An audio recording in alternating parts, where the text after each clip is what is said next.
Hello दोस्तों, स्वागत है आपका आपके पसंदीदा यूट्यूब प्लेटफॉर्म, जहां पे आप लोग मुख्य रूप से रोज़ नए आर्टिकल्स हम लोग मिलकर चर्चा करते हैं और उसके बारे में जानकारी इकट्ठा करते हैं जो हमारे एग्जाम ऑफ यूज़ के लिए बहुत ही ज़्यादा इंपॉर्टेंट होते हैं। उन सभी आर्टिकलों को हम लोग चर्चा करते हैं। जैसे हमने पिछले क्लास में ही अभी आर्टिकल्स जो आए थे उसको चर्चा किया था मॉनेटरी पॉलिसी कमेटी से संबंधित। तो जो भी मुख्य रूप से आपके एग्जाम से रिलेटेड होते हैं उनको हम लोग चर्चा करते हैं।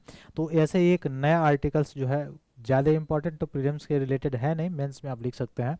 प्रीलिम्स में एक आध पॉइंट इसके लिए इंपॉर्टेंट है जो मुख्य रूप से है एक मेढक की प्रजाति से रिलेटेड, जो मुख्य रूप से एक संक्रमणशील जो है प्रजाति खोजी गई है। यानी यह देखा जाए तो हाइब्रिड जैसे आप देखे होंगे वैसे ही ये मेढक है। और थोड़ा सा हम लोग जानने का प्रयास करेंगे कि मेढक जो होता है उसकी कितनी अवस्था होती है। तो मेढक की कितनी अवस्था होती है बताइए तो। मेढक की कितनी अवस्थाएं होती हैं? देखिए जो मेढक होता है उसकी मुख्य रूप से 3 अवस्थाएं होती हैं। कितनी अवस्थाएं?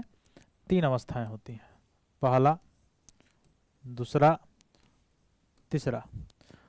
वो 3 कौन कौन सी अवस्थाएं होती हैं? तो ये मेढक की 3 अवस्थाओं में पहली अवस्था होती है लार्वा अवस्था, या इसी को टैडपोल कहा जाता है। टैडपोल। और एक है सुषुप्ता अवस्था।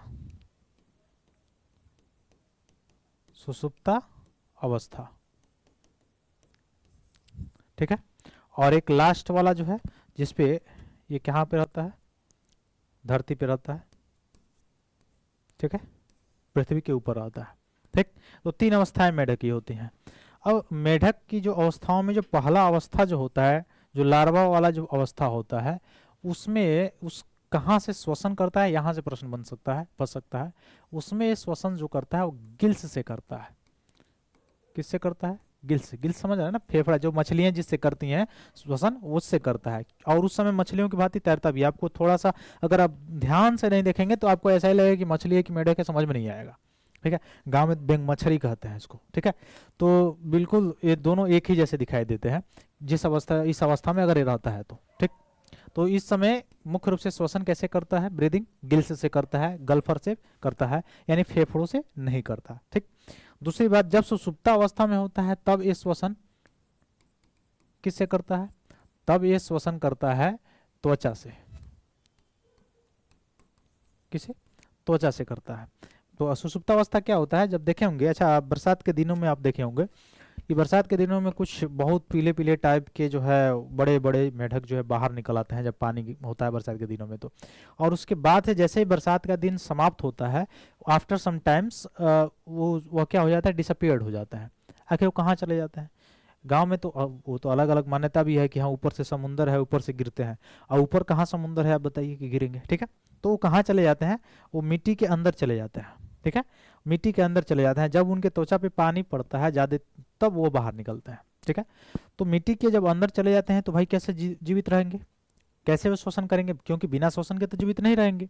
तो उस स्थिति में जो शोषण करते हैं वह किससे करते हैं? त्वचा से करते हैं। ठीक है, किस अवस्था में? सुषुप्त अवस्था में। और तीसरा, पृथ्वी के जब ऊपर होते हैं ये बड़े बड़े, तो उस समय आप देखेंगे उस समय जो ये श्वसन करते हैं वह किससे करते हैं? लंग्स से करते हैं, यानी फेफड़ों से करते हैं। किससे? फेफड़ों से करते हैं। ठीक है, तो फेफड़ों से श्वसन कब करता है? जब धरती के ऊपर रहता है। जब सुषुप्तावस्था में रहता है तो त्वचा से श्वसन करता है, और जब लार्वा में रहता है तो गिल्स से करता है। तो मेढक जो है, अगर केवल लिख लिया है कि ऐसे पूछा जाए कि मेढक जो है केवल फेफड़ों से श्वसन करता है, तो ऐसा नहीं है। अब उसकी अवस्था पर निर्भर है कि वह किस अवस्था में है। जिस अवस्था में होगा उस तरह से वो श्वसन की प्रक्रिया उसमें होगी। ठीक है, तो ये सारी चीजें हैं। अब यह अगर देखा जाए तो ये किसको खाता है? कीट पतंगों को खाता है। ठीक है, मांसाहारी भी है। ठीक, तो और इसको कौन खाता है? मेढक को सर्प खाता है। ठीक, तो इसी से रिलेटेड है। चलिए देखते हैं हम लोग क्या क्या चीज़ें हैं। तो यह जो नया मेढक खोजा गया है जिसका नाम बताया जा रहा है क्या? सैलामेंडर जो है यह खोजा गया है। यह शोधकर्ताओं ने बताया है कि घुमंतु सैलामेंडर अपने पंजों के अग्रभाग में रक्त को तेजी से भर सकता है और इसमें फंसा भी सकता है और रक्त निकाल भी सकता है। देखिए कैसे लग रहा है? लग रहा है? थोड़ा भी नहीं लग रहा है कि मेढक है।